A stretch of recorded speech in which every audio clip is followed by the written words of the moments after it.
Well, hello and welcome back. This is PowerPoint demonstration of review number 3. Review number 3 is in your textbook. It starts on page 182 and goes to page 183. In previous videos, we worked through steps 1 through 18, and today, right now in this video, we're doing step number 19 through, well, let's see how far we get. Okay, step number 19. It says on slide number 2, which you see showing on the screen, drag the gray donut shape on top of the large circle and position the donut shape to the top right so that the smart guides appear. What I found is that by moving the shape to where the smart guides appear creates too much of an overlap here on the edge. So what I do is I bring it back a little bit. I mean, you don't want to see any of the red protruding, but you do want to have a small gap.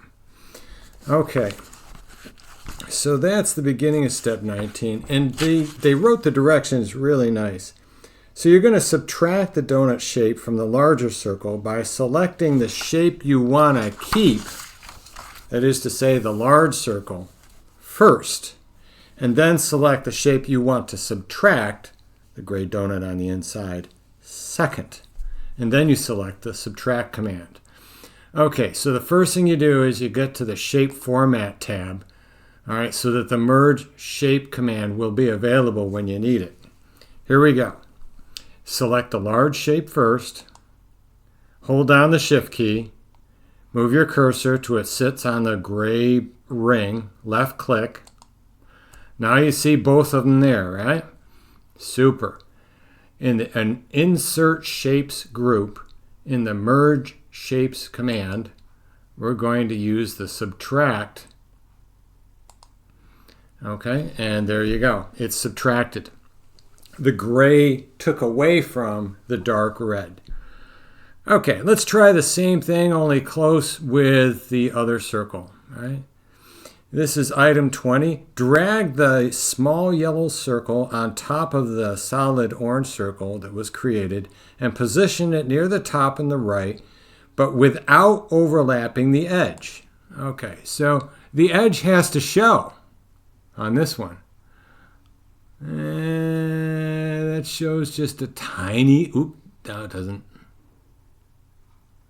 And you're going to play with your mouse a little bit, but you have to have some edge showing when you do the subtraction.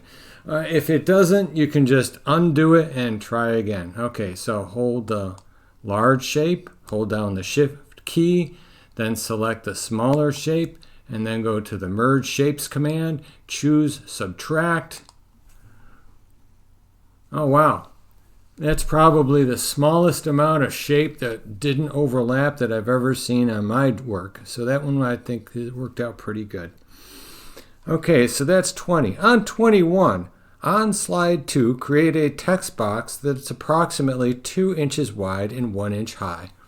Okay, so we're going to select the slide, click the Insert tab, go to the right side of the ribbon, find the text box command, select that, and then we're going to create a box. And then we're going to select the outside of the box and choose the shape format command and go over here. And this is where we're going to set the size. I think the author set a size. It was going to be 1 inch high. Press enter. And it's going to be 2 inches wide. Okay. And then we're going to type in that box, ISC. So I'm going to use my cursor, 2 clicks inside, ISC. And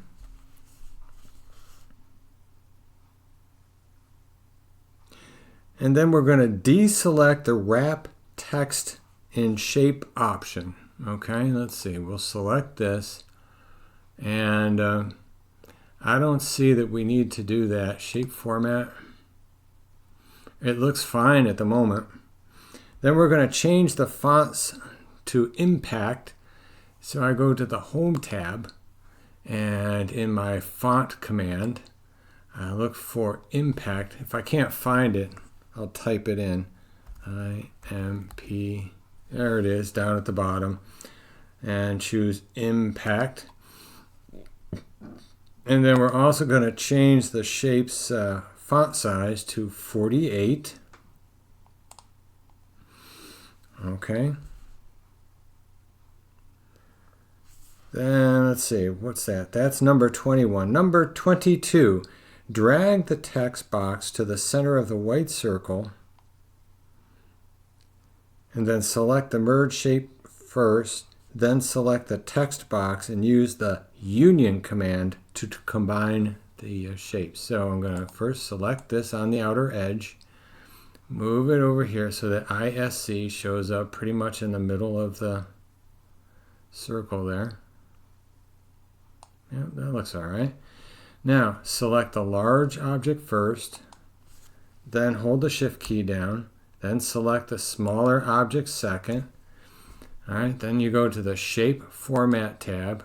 On the left-hand side of the ribbon, look for Merge Shapes command. And this time, they don't want subtract.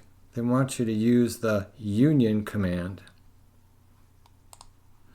Okay. So far, so good. Looking good. Number 23, fill the merged shape with the from bottom left corner gradient under the dark variations on the gradient submenu on the shape. Whoa, what are they talking about? Okay, select the outside edge so that you make sure that everything you do is going to impact the whole object. Let's see.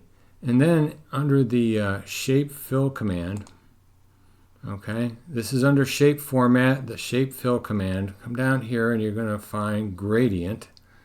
Okay, and within the gradients, we're going to find the dark variations. And the dark variation we're looking for, mine happens to be in the top row on the far right. It's called from bottom left corner. From bottom left corner is the one you pick. If it doesn't say that, it's probably not the right one, but it's possible to get close with others. Okay, next, then customize this gradient by changing the position of the stop to, well, wait a minute, I don't see a stop to. What am I doing here? Well, it's really easy if you can see the shape format pane on the right-hand side. So where it says Shape Styles Group, I'm going to use the dialog box launcher here to launch a dialog. All right, there's my shape fill. And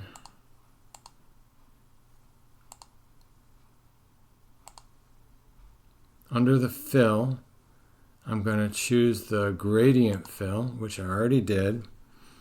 Okay. And I have 3 positions for these tabs. If you look down here, do you see the tabs? 1 and 2 and 3. Those are 3 gradient stops. Okay. Stop number 2 of 3, so you select the middle one. Its position is going to be at the 40% instead of 50. And then change the color on stop 3 of 3 to dark red accent. Okay. This third one, you change the color to dark red accent 1, lighter 80%. Okay, and that is step number 23. Okay, so that was pretty good for this video. Please, before you do anything else, save your work. All right? You don't want to lose this because we're going to move this later. Save your work, and then I'll see you at the next video.